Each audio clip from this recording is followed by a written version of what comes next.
Once you get more than one sales rep that works for you, you need to start thinking about some type of lead assignment process for your business. And there's mainly two reasons for this. There's reason number one, which is just the efficiency of the business. So when we get a new lead, we obviously want to close that lead. We want to try to give that to the person that has the highest chance of doing that.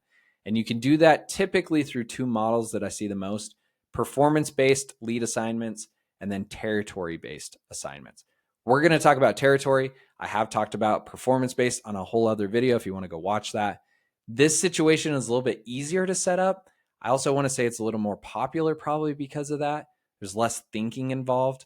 It's easier to kind of move people around. And when you hire more people, it's easy to just kind of slot them in.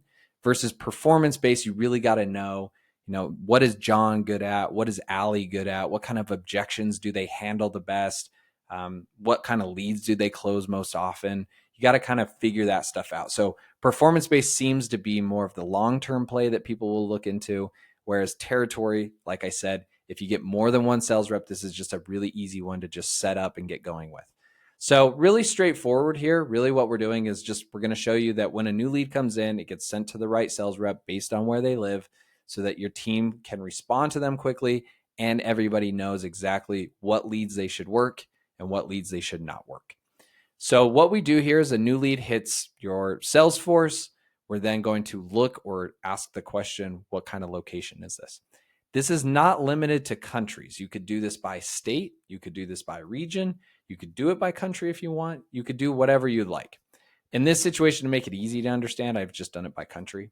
So in this situation, if we have a USA country lead come in, we're going to assign it to rep number one and then notify that person that this happened.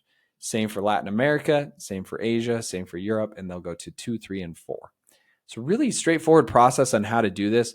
What I do want to call out that's nice is in this step, it's actually just one step that you can set up both of those things to happen. We not only want to assign the lead, but we want to notify that person as soon as possible so that you have the highest chance of closing that person. When we're thinking about leads and people that are interested in buying, there's typically a buying window that somebody has in their mind of when they're interested to buy. And it is a smaller window for the most part. So they spend a lot of time educating themselves on, what are my options? Who are my competitors? What is this going to solve for me? Do I want to spend the money? Okay, now I'm considering it. Now I'm taking some interviews with those companies. I'm seeing what they offer. Maybe I'll do it later. And then there's this small window, which is like, okay, I've done enough. I'm ready to buy. I'm ready to move on this. They have that urge to do it.